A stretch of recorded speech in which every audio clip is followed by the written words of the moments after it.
Kita beralih ke laporan saham-saham pilihan dari Pak Hans yang sudah kami rangkum dalam grafis berikut ini pemirsa. Di antaranya sejauh ini belum ada saham perbankan. Kita lihat ada properti, ada BSDE, kemudian ada Buka, kemudian ada ICBP dan juga SCMA dengan level-level yang bisa Anda simak. Semua direkomendasikan buy ya Pak Hans ya. Oke, Pak Hans, kenapa nggak ada perbankan? Karena jangka pendek lebih menarik sektor lain. Ya, memang sebenarnya ini lebih karena teknikal aja ya. Jadi kalau kita lihat seperti BSDE dan beberapa emiten yang saya rekomendasi buy, itu tren turunnya cukup agresif ya. Dan terlihat pada perdagangan Senin itu ada indikasi perlawanan pembalikan arah gitu. Jadi ini lebih rekomendasi untuk orang yang ingin melakukan trading ya, sejak kita pilih 4 saham tersebut. Baik, karena pelemahannya cukup agresif, jadi ini peluang untuk melakukan trading. Memang saat ini lagi cocoknya trading dulu ya Pak Hans ya? Ya mungkin pasar agak volatile ya di jangka yang agak pendek ini ya. Jadi ketegangan yang terjadi di Timur Tengah ini cukup sulit diprediksi gitu ya. Pada pekan lalu Amerika mensahkan undang-undang mereka untuk bantuan pada Ukraina dan Israel ya. Ini kita juga khawatir ini cenderung meningkatkan tensi yang terjadi di sana. Dan tentu konflik yang terjadi di Timur Tengah ini kita nggak bisa harus benar-benar hati-hati gitu ya.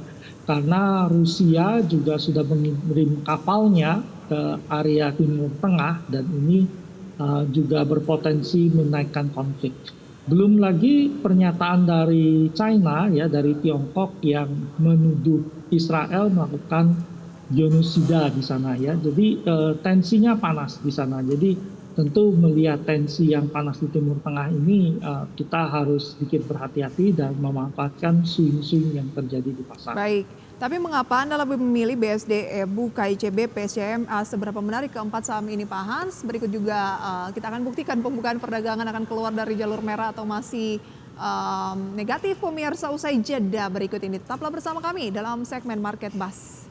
Terima kasih pemirsa Anda kembali bersama kami dan kita masih akan berbincang bersama dengan Pak Hans Kui, pengamat pasar modal. Namun saat ini waktu menunjukkan pukul 9 lebih 2 menit waktu Indonesia Barat. Kami sampaikan pembukaan perdagangan sesi pertama di hari Selasa ini pemirsa ya, 23 April 2024. Indeks harga saham gabungan menguat 0,78%, kenaikan yang cukup signifikan masih di awal sesi atau 55 poin di 7.130. Dan pemirsa nilai tukar rupiah terhadap dolar Amerika Serikat masih melemah tipis 0,03% di 16.229 dengan deretan saham-saham yang masuk kategori gainers based on value di antaranya adalah saham BCA pemirsa. BCA yang sudah merilis kinerja yang cukup apik di kuartal 1 2024 langsung direspon positif dengan penguatan 1,07% pagi ini di 9.450. BBRI juga naik 2% di 5.400. Bank Mandiri 1,86%, 6.850. AMRT atau Sumber Alvaria Trijaya TBK naik 2,43%. Atla yang baru IPO pekan lalu pemirsa juga masih menguat hampir 7,6%. Bumi, GoTo, Tins, Pegas, dan NCKL juga masuk dalam jajaran 10 saham top gainers based on value di menit-menit awal pembukaan perdagangan sesi pertama hari ini.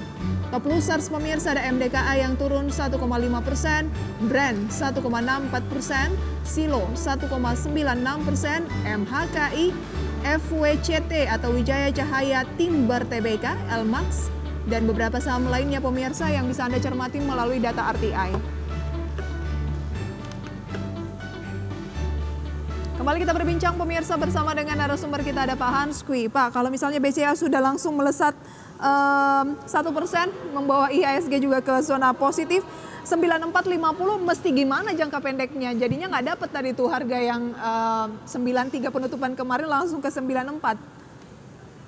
Ya memang kalau kita lihat BBCA ini gitu ya, karena dia udah membentuk base di bawah gitu ya. Ya kalau level-level ini kalau kita lihat mungkin kita harus tunggu sebentar ya. Biasanya kalau pagi naik cukup kencang, nanti agak siangan dia ada koreksi sedikit. Nah di sana kita bisa pertimbangkan untuk melakukan akumulasi beli ya pada saham-saham yang bergerak naik. Tapi memang kalau kita lihat sesuai perkiraan kan indeksnya naik cukup banyak gitu ya, dan biasanya memang saham-saham perbankan ya yang menopang pergerakan indeks ketika dia bergerak naik ke atas. Oke, pagi ini jangan dikejar dulu ya mungkin Pak Hans ya, tunggu agak-agak cooling down di sesi-sesi siang, baru akumulasi lagi begitu? Ya, tapi memang kalau kita lihat rasanya BCA memang akan bergerak naik ke atas ya, jadi tentu kalau ada pelemahan sedikit bisa akumulasi beli kembali. Ada strategi lainnya Pak, atau mungkin kita buy if break?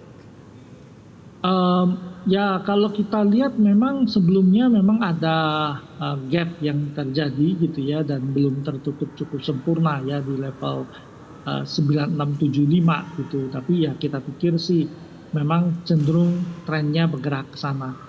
Kalau BCA ingin kembali lagi di trennya di jangka menengah naik, dia perlu break 10.000 gitu ya. Jadi kalau nanti di atas 10.000 yang mau hold jangka yang lebih panjang bisa pertimbangkan untuk pegang BCA setelah break 10.000. Baik, selain banking yang menarik adalah energi. Energi kan beberapa waktu terakhir ini kan juga volatilitasnya cukup tinggi ya, kenaikannya cukup besar seiring dengan mungkin faktor komoditas khususnya dengan hangatnya Timur Tengah. Tapi yang menarik TINS, kemudian Pegas, NCKL ini menguat, sementara beberapa lainnya seperti MDKA, Brand justru melemah. Apakah karena sudah naik signifikan juga makanya terjadi aksi profit taking, dan gimana sih sebenarnya Pak cara memilih saham-saham energi saat ini? Ya, kalau kita lihat sangat beda-beda ya. Tadi kalau TINS itu timah gitu ya, dan agak beda-beda tentunya. Nah, memang kemarin-kemarin ketika minyak bergerak naik cukup tinggi karena kekhawatiran konflik di Timur Tengah, itu memang cenderung sektor energi khususnya minyak, kemudian batu bara dan emas itu cenderung menguat naik ke atas gitu. Nah, terkait minyak tentu orang melihat ketika Iran mulai terlibat dalam konflik yang terjadi di Timur Tengah gitu ya, terlibat langsung gitu ya. Ini orang tentu khawatir kalau dia menutup Selat Hormuz. Selat Hormuz kalau dia tutup di sana itu 20 juta barel minyak mengalir setiap hari lewat Selat Hormuz itu. Jadi kalau tertutup di sana ya tentu kita akan melihat minyak akan bergerak sangat tinggi gitu ya. Nah itu makanya harga saham-saham minyak bergerak naik ke atas kemarin.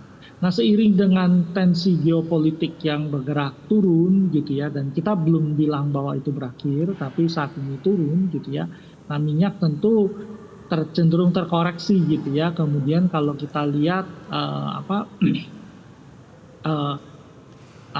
emas juga terkoreksi turun. Nah, tetapi sanksi yang diberikan Amerika ya dan sekutunya kepada Rusia itu menyebabkan ada potensi gangguan supply pada logam gitu ya. Nah, makanya kalau kita lihat ada kenaikan timah di sana. Jadi kalau kita lihat TINS ini naik salah satunya ya difaktor oleh sanksi yang keluar tadi gitu ya. Kemudian kalau kita lihat saham nikel sendiri itu juga ada potensi bahwa sanksi yang dikenakan pada Rusia mengganggu Baik, supply. Pak Hans. Lantas dari sentimen-sentimen eksternal ini yang kayaknya sangat-sangat sensitif ya terhadap komoditas dan harus mengikuti perkembangannya juga, sebaiknya apa yang dilakukan oleh investor dalam negeri soal kenaikan saham-saham tersebut, misalnya TINS, kemudian juga NCKL? Ya, memang kalau kita lihat kenaikan udah terjadi gitu ya. Jadi kalau mau membeli nanti kalau ada koreksi bisa mulai akumulasi beli kembali gitu ya untuk melakukan mengikuti pergerakan yang ada gitu. Dan biasanya memang komoditas itu akan punya tren naik jangka panjang kalau ekonomi global benar-benar membaik. Tapi ini yang belum benar-benar terlihat. Berarti lebih ke trading dulu ya Pak Hans ya? Iya betul, lebih Baik. ke arah. Baik, singkat saja Pak Hans, tadi ya untuk saham pilihan BSDE, Buka, ICBP, SCMA, mengapa Anda merekomendasikan keempat saham ini? Ya memang kalau kita lihat perubahan tren tingkat suku bunga salah satu yang mempengaruhi ya. Jadi Buka itu saham teknologi, ketika bunga diperkirakan tinggi lama dia koreksi turun banyak gitu. Jadi ini ada potensi rebound ya. Jadi kalau kita lihat ketika kita merekomendasikan Buka, BSDE ini lebih karena masalah tadi gitu. ICBP karena trennya turun kemarin, jadi ada potensi untuk mengalami rebound. ECMA juga sama ya, trennya turun jadi berpotensi untuk rebound. Makanya kita memilih 4 emiten tadi jadi pilihan kita. Baik, itu dia rekomendasinya pemirsa ya. Singkat saja Pak Hans, apa tips untuk pemirsa di rumah? Ya, kalau kita pikir gejolak geopolitik yang terjadi gitu ya, membuat volatilitas yang terjadi gitu ya. Tetapi kalau kita lihat arah ke depannya, pasar cenderung lebih positif ya. Jadi cenderung pelaku pasar lebih baik memanfaatkan momentum volatilitas yang ada untuk akumulasi beli kembali saham-saham. Oke, akumulasi lagi untuk saham-saham di tengah volatilitas, tapi cermati ya, pilih-pilih saham yang menarik begitu ya Pak Hans ya. Betul. Baik Pak Hans, terima kasih banyak untuk sharing informasinya di segmen Market Buzz kali ini. Semoga bisa menjadi referensi untuk pemirsa di rumah. Tapi ya lagi-lagi pemirsa, keputusan investasi ada di tangan Anda. Selamat pagi Pak Hans, sukses selalu sampai berjumpa kembali. Ya, terima kasih Ibu. Selamat pagi.